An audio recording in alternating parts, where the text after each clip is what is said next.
ನಮಸ್ತೆ. 7 ಮಿನಿಟ್ಸ್ ಕ್ಲಾಸಸ್ಗೆ ಎಲ್ರಿಗೂ ಸ್ವಾಗತ. ಸೊ ನಿನ್ನೆ ಮೊನ್ನೆಯಿಂದ ನಾವು ಕಂಪ್ಯೂಟರ್ ಟೀಚರ್ ರಿಕ್ರೂಟ್ಮೆಂಟ್ ಬಗ್ಗೆ ಮಾತಾಡ್ತಾ ಇದ್ವಿ. ತುಂಬಾ ಜನ ಕಮೆಂಟ್ ಹಾಕ್ತಾ ಇದ್ರಿ, ತುಂಬಾ ಕನ್ಫ್ಯೂಷನ್ಸ್ ಇದೆ, ತುಂಬಾ ಜನಕ್ಕೆ ಡೌಟ್ಸ್ ಇದೆ. ಇಂಜಿನಿಯರಿಂಗ್ ಇರ್ಬೋದು, ಡಿಪ್ಲೊಮಾ ಮಾಡಿ ಇಂಜಿನಿಯರಿಂಗ್ ಮಾಡಿದವರು ಇರ್ಬೋದು, BSc ಇನ್ ಕಂಪ್ಯೂಟರ್ ಸೈನ್ಸ್ ಕೆಲವರು ಕೇಳ್ತಾ ಇದ್ದೀರಿ, ಕೆಲವರು BSc ವಿತ್ ಕಂಪ್ಯೂಟರ್ ಸೈನ್ಸ್ ಕೇಳ್ತಾ ಇದ್ರಿ. ಸೊ ನಾನು ಎಲಿಜಿಬಲ್ ಇದೀನಾ ಇಲ್ವಾ, ಓಕೆ ಈ ಕಾಂಬಿನೇಷನ್ ಎಲಿಜಿಬಲ್ ಇದೆಯಾ ಇಲ್ವಾ, ಕೆಲವರು ಅದಕ್ಕೆ ವಾಪಸ್ ರಿಪ್ಲೈ ಕೂಡ ಮಾಡ್ತಾ ಇದ್ರಿ, BSc ಇನ್ ಕಂಪ್ಯೂಟರ್ ಸೈನ್ಸ್ ಮಾತ್ರ eligible, BSc with computer science eligible ಇಲ್ಲ. ಈ ರೀತಿ ಕೆಲವು ಡಿಸ್ಕಷನ್ಸ್ ನಡೀತಾ ಇದೆ. ಸೊ ಇವತ್ತು ಆಕ್ಚುಲ್ ಆಗಿ ಅನಲೈಸಿಸ್ ಮಾಡಿದ್ರ ಮೇಲೆ ಕ್ಲಾಸಸ್ ಆಕ್ಚುಲ್ ಆಗಿ ಸ್ಟಾರ್ಟ್ ಮಾಡ್ಬೇಕಿತ್ತು. ಮೊದಲಿಗೆ ಈ ಕನ್ಫ್ಯೂಷನ್ಸ್ ಅನ್ನ ಮುಗಿಸಿ ಆಮೇಲೆ ಯೂಟ್ಯೂಬ್ ಅಲ್ಲಿ ಒಂದೊಂದೇ ಕ್ಲಾಸ್ ಮಾಡ್ತಾ ಹೋಗೋಣ ಅಂತ ಪ್ಲಾನ್ ಮಾಡಿದ್ದೀನಿ. ಸೊ ಆದಷ್ಟು ಬೇಗ ನಾಳೆಯಿಂದ ಅಟ್ಲೀಸ್ಟ್ ನಿಮಗೆ ಕ್ಲಾಸಸ್ ಯೂಟ್ಯೂಬ್ ಅಲ್ಲಿ ಅವೈಲೇಬಲ್ ಆಗ್ತಾ ಹೋಗುತ್ತೆ. So upcoming days complete notification ಬಂದು ಸಿಲೆಬಸ್ ಎಲ್ಲ ಕಂಪ್ಲೀಟ್ ಆಗಿ ಅನೌನ್ಸ್ ಆದ್ಮೇಲೆ ಅದ್ರ ಮುಂದಿನ ಕ್ಲಾಸಸ್ಗಳು ಹೇಗಿರುತ್ತೆ, ಎಲ್ಲಿ ನೋಡಬೇಕು, ಆ್ಯಪಲ್ಲಿ ಇರುತ್ತಾ ಯೂಟ್ಯೂಬಲ್ಲಿ ಇರುತ್ತಾ, ಅದೆಲ್ಲ ಆಮೇಲೆ ಅಪ್ಡೇಟ್ಸ್ ಕೊಡ್ತಾ ಹೋಗ್ತೀನಿ. ಸೊ ನೀವು ಜಸ್ಟ್ ಫಾಲೋ ಮಾಡ್ತಾ ಇರಿ, ನಿಮ್ಗೆ ಎಲ್ಲದ್ರ ಬಗ್ಗೆ ಮಾಹಿತಿ ಸಿಗ್ತಾ ಹೋಗುತ್ತೆ. ಆಮೇಲೆ ಇನ್ನೊಂದು ವಿಷಯ, ಈ ವಿಡಿಯೋ ಮಾಡೋ ಉದ್ದೇಶ ಯೂಟ್ಯೂಬ್ ವ್ಯೂಸ್ಗೋಸ್ಕರ ಮಾತ್ರ ಅಲ್ಲ. ನಿನ್ನೆ ಎಲಿಜಿಬಿಲಿಟಿ ಕ್ರೈಟೇರಿಯಾ ಬಗ್ಗೆ 1-2 ವಿಡಿಯೋ ಆಲ್ರೆಡಿ ಮಾಡೇ ಆಗಿದೆ. ಆದ್ರೆ ಈ ವಿಡಿಯೋ ಯಾಕೆ ಮಾಡ್ತಾ ಇದ್ದೀನಿ ಅಂದರೆ ಕಮೆಂಟ್ಸಲ್ಲಿ ತುಂಬ ಜನ ತುಂಬ ಕನ್ಫ್ಯೂಷನ್ಸ್ ಮಾಡ್ಕೊಳ್ತಾ ಇದ್ರು. Okay, according to my opinion almost ಹೀಗೆ ಇರುತ್ತೆ. ಇವತ್ತು ಕೆಲವು ಡೌಟ್ಸನ್ನು ಸಾಲ್ವ್ ಮಾಡ್ತಾ ಹೋಗ್ತೇನೆ ನಾನು. ಸೊ ನೋಡಿ, ಕೆಲವರಿಗೆ BSc ಇನ್ ಕಂಪ್ಯೂಟರ್ ಸೈನ್ಸ್, ನೀವು ಸ್ಕ್ರೀನ್ ಮೇಲೆ ನಾನು ಆಲ್ರೆಡಿ ಅವನ್ನ ಬರೆದಿಟ್ಟಿದ್ದೀನಿ. BSc in computer science, BSc with computer science, diploma plus BE, ಈ ರೀತಿ ಒಂದು 3 ಪಾಯಿಂಟ್ಸ್ ಬರೆದಿಟ್ಕೊಂಡಿದ್ದೀನಿ. BSc ಇನ್ ಕಂಪ್ಯೂಟರ್ ಸೈನ್ಸ್ ಅಂತ ಹೇಳಿ ಆ ಗೆಜೆಟ್ ಅಲ್ಲಿ ನೀವು ನೋಡ್ಬೋದು, ರಾಜ್ಯ ಪತ್ರದಲ್ಲಿ BSc ಇನ್ ಕಂಪ್ಯೂಟರ್ ಸೈನ್ಸ್ ಅಂತಾನೆ ಮೆನ್ಷನ್ ಮಾಡಿದ್ದಾರೆ.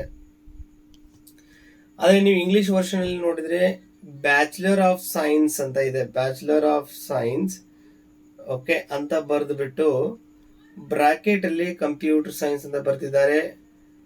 ಸೊ ಈ ಎಲ್ಲ ಕನ್ಫ್ಯೂಷನ್ಸ್ ಅನ್ನ ಇವತ್ತೇ ಕಂಪ್ಲೀಟ್ ಮಾಡಿ ಮುಂದೆ ಪ್ರಿಪ್ರೇಷನ್ಸ್ ಕಡೆ ಗಮನ ಹರಿಸಬೇಕಾಗಿರೋದು ತುಂಬಾ ಮಹತ್ವ ಆಗಿರುತ್ತೆ. ಈಗ ಬ್ಯಾಚುಲರ್ ಆಫ್ ಸೈನ್ಸ್ ಅಂತ ಇದೆ, ಅದು BSc ಲಿ ಯಾವ್ದು ಬೇಕಾದ್ರೂ ಕಾಂಬಿನೇಷನ್ಸ್ ಇರಬಹುದು. ನಾನು ಈಗ ರಿಕ್ರೂಟ್ಮೆಂಟ್ ಬಗ್ಗೆ ಮಾತಾಡ್ತಾ ಇಲ್ಲ, BSc ಕಾಂಬಿನೇಷನ್ಸ್ ಹೇಳ್ತಾ ಇದ್ದೀನಿ. PCM ಅಂತ ನಾವು ಕರಿತೀವಿ, ಫಿಸಿಕ್ಸ್, ಕೆಮಿಸ್ಟ್ರಿ, ಮ್ಯಾಥ್ಸ್. ಇದು ಬಿಫೋರ್ NEP. ಓಕೆ, NEP ಆಮೇಲೆ NEP ಬಂದಾದ್ಮೇಲೆ 2 ಸಬ್ಜೆಕ್ಟ್ ಆಗಿತ್ತಲ್ಲಿ, ಮೈನರ್, ಮೇಜರ್ ಈ ರೀತಿ ಎಲ್ಲ ಆಯ್ತವಾಗ. Physics, chemistry, mathematics. BScಲೇ PMCS, physics, mathematics and computer science. PMS ಅಂದರೆ ಫಿಸಿಕ್ಸ್, ಮ್ಯಾಥಮೆಟಿಕ್ಸ್, ಸ್ಟ್ಯಾಟಿಸ್ಟಿಕ್ಸ್.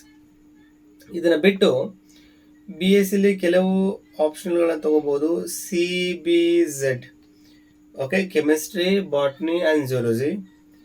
ಈ ಫಿಸಿಕ್ಸ್, ಮ್ಯಾಥ್ಸ್, ಎಲೆಕ್ಟ್ರಾನಿಕ್ಸ್ ಕೂಡ ಒಂದು ಕಾಂಬಿನೇಷನ್ ಇದೆ. ಈ ರೀತಿ 9, 10, 12, 13 ಕಾಂಬಿನೇಷನ್ಗಳು BScಲಿ ಸಿಗುತ್ತೆ.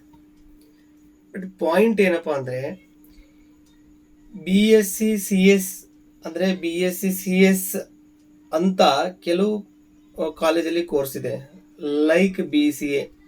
ನೀವು ಯಾರಾದರೂ BCA ಕಂಪ್ಲೀಟ್ ಮಾಡಿದವ್ರು ಇದ್ರೆ ನಿಮ್ಗೆ ಅರ್ಥ ಆಗುತ್ತೆ, ಇವನ್ ಇಂಜಿನಿಯರಿಂಗ್ದವ್ರಿಗೂ ಕೂಡ ಅರ್ಥ ಆಗುತ್ತೆ.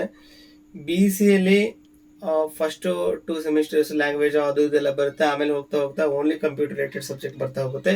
ಫೈನಲ್ ಇಯರ್ ಮುಗಿಯೋವರೆಗೂ ಕೂಡ ಕಂಪ್ಯೂಟರ್ ಸೈನ್ಸ್ ಸಬ್ಜೆಕ್ಟ್ಗಳೇ ಇರುತ್ತೆ. ಇವನ್ ಇಂಜಿನಿಯರಿಂಗಲ್ಲಿ ಕೂಡ ಹಾಗೆ ಫಿಸಿಕ್ಸ್, ಮ್ಯಾಥ್ಸ್ ಎಲ್ಲ ಎಲಿಮಿನೇಟ್ ಆಗಿ ಫೈನಲ್ ಇಯರಲ್ಲಿ ಮೀನ್ಸ್ ಸೆಕೆಂಡ್ ಇಯರ್ ಆನ್ವರ್ಡ್ಸ್ ಎಲ್ಲ ಪೂರ್ತಿ ಕಂಪ್ಯೂಟರ್ ಸಬ್ಜೆಕ್ಟ್ಗಳೇ ಉಳಿತು. ಹಾಗೆ ಈ BCಗೆ ಈಕ್ವಲೆಂಟ್ ಅನ್ನೋ ಥರ ಒಂದು BSc ಇದೆ, that is called BSc in computer science, almost like BCA ಇದು. ಓಕೆ, ಆ ಗೆಜೆಟ್ ಅಲ್ಲಿ ಇದನ್ನ ಮೆನ್ಷನ್ ಮಾಡಿದ್ದಾರೆ. ಆದರೆ ಕೆಲವರು ಕನ್ಫ್ಯೂಷನ್ ಏನು ಅಂದರೆ, ನಾನು BScಲಿ ಏನು ತಗೊಂಡಿದ್ದೀನಿ, BScಲಿ ಕಂಪ್ಯೂಟರ್ ಸೈನ್ಸ್ ಕಲ್ತಿದ್ದೀನಿ, but combination PE okay MCS physics, mathematics, computer science ಓದಿದ್ದೀನಿ. ಇದಕ್ಕೆ ಕೆಲವರು ಕಮೆಂಟ್ ಹಾಕ್ತಾ ಇದ್ದಾರೆ, you are not eligible. So actual rule ಏನಿದೆ ಅಂದರೆ ನೀವು ಯಾವುದಕ್ಕೆ ರಿಕ್ರೂಟ್ಮೆಂಟ್ ಆಗ್ತಾ ಇದೆ ಆ ಸಬ್ಜೆಕ್ಟನ್ನು one of the core subject ಆಗಿ ಬ್ಯಾಚುಲರ್ ಡಿಗ್ರಿಲಿ ಓದಿರ್ಬೇಕು. ಸೊ ನೀವು ಫಿಸಿಕ್ಸ್, ಮ್ಯಾಥ್ಸ್, ಕಂಪ್ಯೂಟರ್ ಸೈನ್ಸ್ ಅಂತ ಕನ್ಸಿಡರ್ ಮಾಡಿದ್ರಿ ಅಂದರೆ computer science is also one of the core subject which you learned through out 3 years. ಇದನ್ನು 3 ವರ್ಷ ಕಂಪ್ಲೀಟಾಗಿ ಓದಿರ್ತೀರಿ. So according to my opinion BSc ಓದಿ ಅಲ್ಲಿ ಫಿಸಿಕ್ಸ್, ಮ್ಯಾಥ್ಸ್, ಕಂಪ್ಯೂಟರ್ ಸೈನ್ಸ್ ತಗೊಂಡವರು ಕೂಡ 100% ಎಲಿಜಿಬಲ್ ಇದ್ದೀರಿ. ಈ ಕೋರ್ಸ್ಗೆ ನಾವು BSc ವಿತ್ ಕಂಪ್ಯೂಟರ್ ಸೈನ್ಸ್ ಅಂತ ಹೇಳ್ತೇವೆ. BSc with computer science. Hope your understanding. Okay, ಇನ್ನು ಕೆಲವರು ಕಾಂಬಿನೇಷನ್ ಈ ರೀತಿ ಕೂಡ ಇದೆ, ಫಿಸಿಕ್ಸ್ ಪ್ಲಸ್ ಕಂಪ್ಯೂಟರ್ ಸೈನ್ಸ್ ಅಷ್ಟೇ, ಮ್ಯಾಥಮೆಟಿಕ್ಸ್ ಇಲ್ಲ. ಸೊ ಇವ್ರು ಯಾರು ಅಂದರೆ NEP ಬ್ಯಾಚಲ್ಲಿ ಓದಿರೋರು. ಅಲ್ಲಿ 2 ಸಬ್ಜೆಕ್ಟ್ ಇತ್ತು. ಕೆಲವರು ಫಿಸಿಕ್ಸ್ ಜೊತೆ ಕಂಪ್ಯೂಟರ್ ಸೈನ್ಸ್ ತೊಗೊಂಡವ್ರು ಇದ್ದಾರೆ, ಕೆಲವರು ಮ್ಯಾಥಮೆಟಿಕ್ಸ್ ಜೊತೆ ಕಂಪ್ಯೂಟರ್ ಸೈನ್ಸ್ ತೊಗೊಂಡವ್ರು ಇದ್ದಾರೆ. ನೀವು NITಯಲ್ಲಿ ಅಡ್ಮಿಷನ್ಸ್ ನೋಡೋದಾದರೆ ಮ್ಯಾಥಮೆಟಿಕ್ಸ್ ಪ್ಲಸ್ ಕಂಪ್ಯೂಟರ್ ಸೈನ್ಸ್ಗೆ ಪ್ರಿಫರ್ ಮಾಡ್ತಾರೆ, ಫಿಸಿಕ್ಸ್ ಕಂಪ್ಯೂಟರ್ ಸೈನ್ಸ್ ಆ ರೀತಿ ಕಾಂಬಿನೇಷನ್ಗೆ. NITಲಿ MCA ಮಾಡೋದಕ್ಕೆ ಅವಕಾಶ ಇಲ್ಲ. ಬಟ್ ಈ ರಿಕ್ರೂಟ್ಮೆಂಟಲ್ಲಿ ಈ ರೀತಿ ಯಾವುದೂ ಮೆನ್ಷನ್ ಆಗಿರಲಿಲ್ಲ. ಫಿಸಿಕ್ಸ್ ಜೊತೆಗೆ ಕಂಪ್ಯೂಟರ್ ಸೈನ್ಸ್ ತೊಗೊಂಡಿರೋರು, NEP ಬ್ಯಾಚಲ್ಲಿ BSc ಮಾಡಿದಿರೋರು ಕೂಡ ಮೋಸ್ಟ್ಲಿ ಎಲಿಜಿಬಲ್ ಇದ್ದೀರಾ. ಯಾಕಂದರೆ ಈ ಕಂಪ್ಯೂಟರ್ ಸೈನ್ಸನ್ನು ಥ್ರೂ ಔಟ್ 3 years ನೀವು ಓದ್ಕೊಂಡಿರ್ತೀರಿ. Hope this doubt is also clear. Okay, this is according to my opinion and 90% it will be like this. Okay, next ಇನ್ನು ಇಂಜಿನಿಯರಿಂಗ್ ಡಿಗ್ರಿಗೆ ಬಂದರೆ ಕೆಲವರು ಏನು ಕಮೆಂಟ್ ಹಾಕ್ತಾ ಇದ್ದೀರಾ ಅಂದರೆ ಡಿಪ್ಲೊಮಾ ಆಗಿದೆ ಆದರೆ ಇಂಜಿನಿಯರಿಂಗಲ್ಲಿ ಅಂದರೆ ಬ್ಯಾಚುಲರ್ ಆಫ್ ಇಂಜಿನಿಯರಿಂಗಲ್ಲಿ CS ಇದೆ. ಪಾಯಿಂಟ್ ಡಿಪ್ಲೊಮಾ ಆಗಿದೆಯಾ ಅಥವಾ ನೀವು PUC ಮುಗಿಸಿ ಆಮೇಲೆ ಇಂಜಿನಿಯರಿಂಗ್ ಮಾಡಿದ್ದೀರಾ, doesn't matter. The point is BE ಅಂದರೆ ಬ್ಯಾಚುಲರ್ ಡಿಗ್ರಿ ಮಾತ್ರ ಇಂಪಾರ್ಟೆಂಟ್. BEಲಿ CS ಆಗಿದ್ರೆ ಎಸ್ 100% ಯು ಆರ್ ಎಲಿಜಿಬಲ್, ಡೌಟೇ ಬೇಡ. BTech ಅಲ್ಲಿ CS ಕೂಡ ಆಗಿದ್ರೆ ಇವರು ಕೂಡ 100% ಎಲಿಜಿಬಲ್, ನೋ ಡೌಟ್. BTech ಅಥವಾ BIT bachelor of information technology they are also eligible, 100% eligible. ಇನ್ನು ಕೆಲವರು ಕ್ವಶನ್ AI ML ಅಂತ ಕೇಳ್ತಾ ಇದ್ದೀರಿ, ಆರ್ಟಿಫಿಷಿಯಲ್ ಇಂಟೆಲಿಜೆನ್ಸ್, ಮಷಿನ್ ಲರ್ನಿಂಗ್. ಇನ್ನು ಕೆಲವರು E&E ಅಥವಾ E&E something like this you are asking. These people are not eligible because it is not mentioned in your gadget itself. Okay, AI ML which is almost related to computer science itself, but still I think you are not eligible. And electronics and electrical and electronics ಅಥವಾ electronics and communication, mechanical, civil, these all people are not going to eligible for this exam.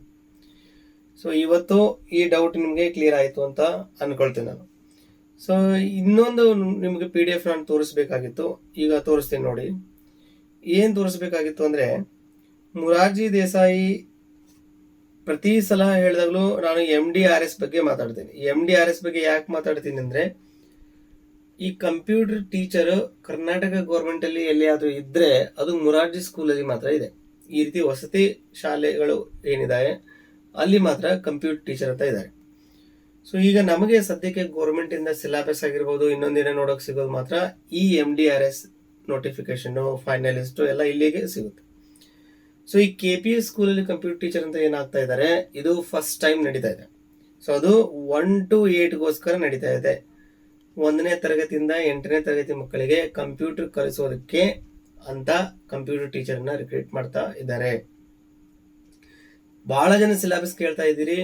Syllabus ಈಗಲೇ ಹೇಳೋಕ್ಕೂ ಆಗೋದಿಲ್ಲ, ಯಾಕೆಂದರೆ MDRS ನಾನು consider ಮಾಡೋದಾದರೆ ಅಲ್ಲಿ high school ಮಕ್ಕಳಿಗೆ computer teacher ಇದ್ದರು, ಇಲ್ಲಿ ಪ್ರೈಮರಿ ಸ್ಕೂಲ್ಗೆ ಕಂಪ್ಯೂಟರ್ ಟೀಚರ್ ಇದ್ದಾರೆ. ಸಿಲೆಬಸ್ ಏನು ಬೇಕಾದರೂ ಚೇಂಜ್ ಆಗಿ ಬರ್ಬೋದು. ಅದು ವರ್ಡ್, ಎಕ್ಸೆಲ್, ಪವರ್ ಪಾಯಿಂಟ್ ಈ ರೀತಿನೂ ಬರ್ಬೋದು. ಅದ್ರ ಜೊತೆಗೆ ಆಪರೇಟಿಂಗ್ ಸಿಸ್ಟಮ್ ಕೂಡ ಆ್ಯಡ್ ಆಗ್ಬೋದು.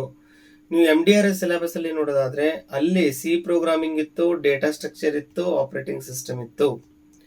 ಹಾಗಾಗಿ ನಮ್ಮ ಚಾನಲಲ್ಲಿ ಈಗ ಈ ಸಿಲೆಬಸ್ ವಿಡಿಯೋಸ್ ಯಾವ ರೀತಿ ಮಾಡಬೇಕು ಅಂತ ಪ್ಲ್ಯಾನ್ ಮಾಡ್ಕೊಂಡಿದ್ದೀನಿ ಅಂದರೆ this is what I analysed and it may be going to be true. ಏನು ಅಂದರೆ ಆಪರೇಟಿಂಗ್ ಸಿಸ್ಟಮ್ ಅಂತೂ ಆಲ್ಮೋಸ್ಟ್ ಇಟ್ಟೇ ಇಡ್ತಾರೆ. ಹಾಗಾಗಿ instead of learning C, instead of learning data structure, let us start learning is operating system. OS ಅನ್ನು study ಮಾಡ್ತಾ, videos ಮಾಡ್ತಾ, ನೀವು ಕ್ಲಾಸಸ್ ನೋಡ್ತಾ ಹೋಗಿ, ಸಾಧ್ಯ ಆದಷ್ಟೆಲ್ಲ ನೋಟ್ಸ್ ಮಾಡ್ಕೊಳ್ತಾ ಹೋಗಿ, ಕೊನೆ ಪಕ್ಷ ಶಾರ್ಟ್ ನೋಟ್ಸ್ ಆದರೂ ಮಾಡ್ತಾ ಹೋಗಿ. that is going to be help you for sure. Hope this doubt is also very clear to you. Okay, so ಈಗ ನಿಮ್ಗೊಂದು ಸ್ಕ್ರೀನ್ ಒಂದು ಲಿಸ್ಟ್ ತೋರಿಸ್ತೀನಿ ನೋಡಿ. ಸೊ ಇದು ಯಾವ ಲಿಸ್ಟ್ ಅಂದ್ರೆ ಈ ಮುರಾರ್ಜಿ ದೇಸಾಯಿ ರೆಸಿಡೆನ್ಷಿಯಲ್ ಸ್ಕೂಲ್ಸ್ ಅಲ್ಲಿ ಕಂಪ್ಯೂಟರ್ ಟೀಚರ್ ಅಪಾಯಿಂಟ್ ಆಗಿರೋ ಲಿಸ್ಟ್ ಅನ್ನ ನಿಮ್ಗೆ ತೋರಿಸ್ತೇನೆ.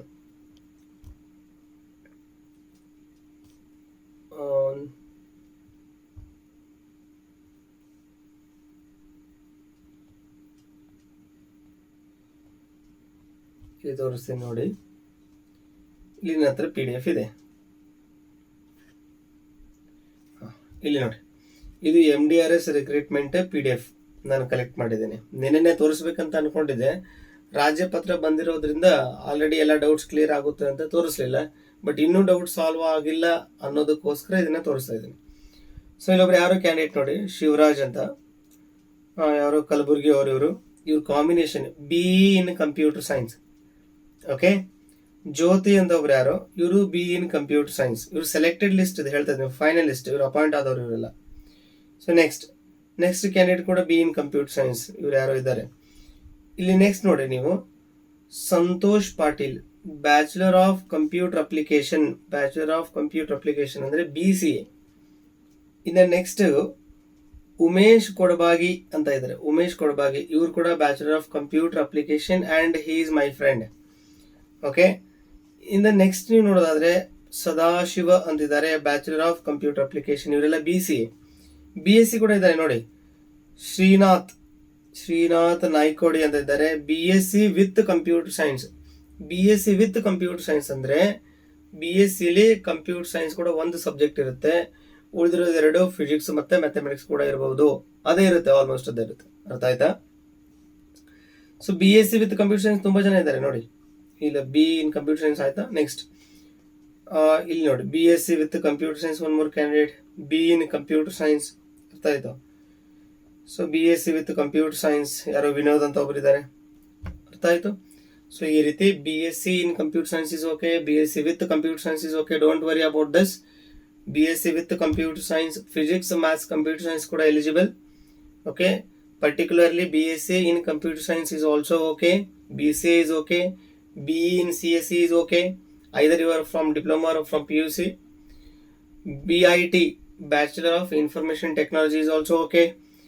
Okay, then ಇನ್ನೊಂದು ಯಾವ್ದು ಉಳಿತು? ಆಲ್ಮೋಸ್ಟ್ ಎಲ್ಲ ಕವರ್ ಆಯ್ತು. ಸೊ ಇವರೆಲ್ಲರೂ ಎಲಿಜಿಬಲ್ ಇದ್ದೀರಿ, ಡೌಟ್ಸ್ ಬೇಡ. So let us start preparing for this recruitment. Hope we can do best. Okay, so if you are liking this video, you can like or you can subscribe if you are really liking it. And we are trying to plan for next videos.